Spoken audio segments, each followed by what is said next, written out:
नमस्कार. इकडे मी थोडे शेंगदाणे छान खमंग असे गव्हाळ रंगाचे भाजून घेणार आहे.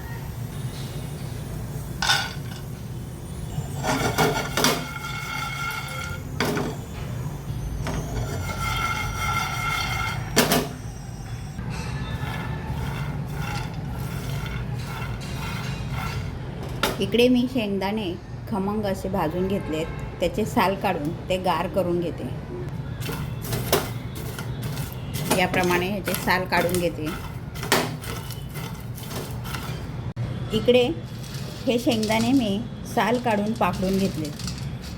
आता ह्या मिक्सरच्या जारमध्ये घालून त्याची पावडर करून घेते.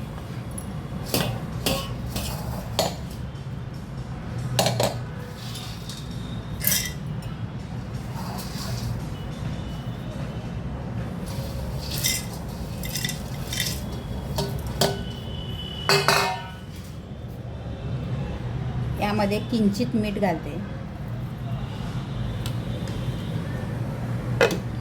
झाकण लावून ते मिक्सरला फिरवून घेते.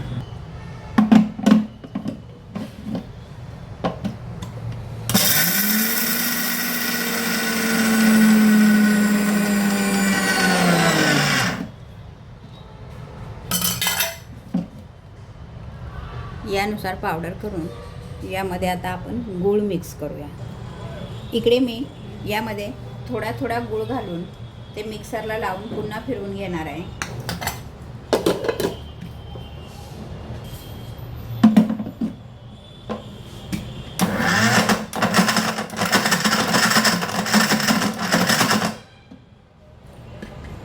हे आपले गूळ शेंगदाण्याचे पुरण तयार आहे. यामध्ये थोडंसं तूप घालून मिक्स करून बाकीची तयारी करूया.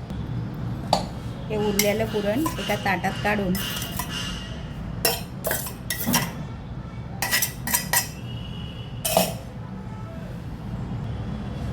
यामध्ये अर्धा चमचा तूप घालून ते मिक्स करून घेऊ.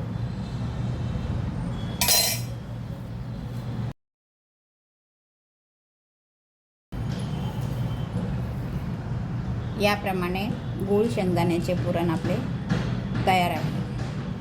इकडे मी कणिक चाळून मळून घेते.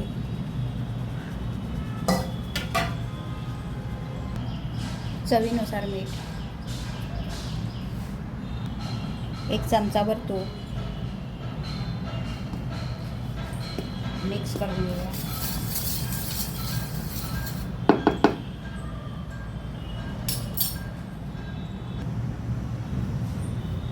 छान मिक्स करून ही कणिक आपण मळून घेऊ.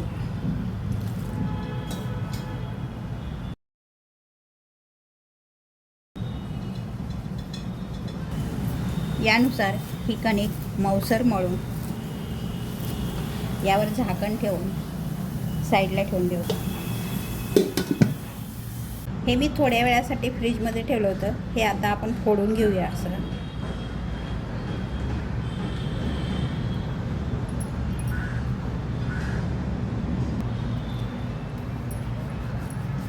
खिसणीच्या साहाय्याने याप्रमाणे खिसून हे मी सुटसुटीत करून घेते.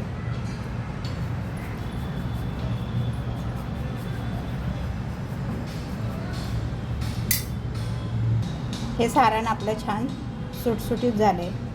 इकडे मळून घेतलेली कणिक पुन्हा एकदा तेलाचा हात लावून मळून घेऊया आणि ह्याचे गोळे तयार करून घेऊ.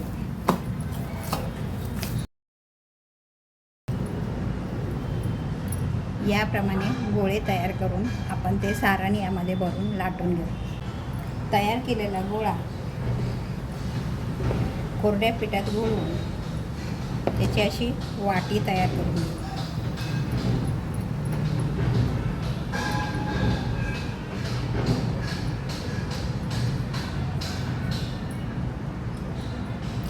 याप्रमाणे वाटी तयार करून तयार केलेले गूळ शेंगदाण्याचे सारण यामध्ये भरूया.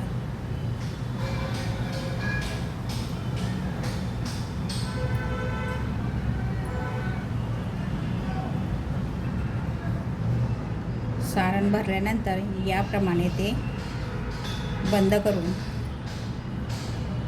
उरलेला भाग काढून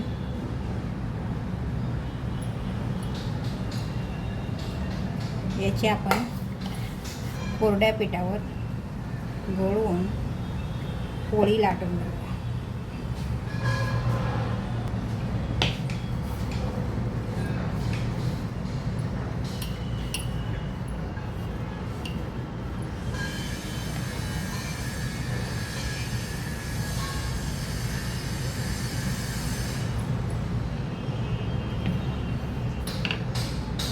यानुसार पोळी लाटून ती गरम तव्यावर आता भाजून घेऊया.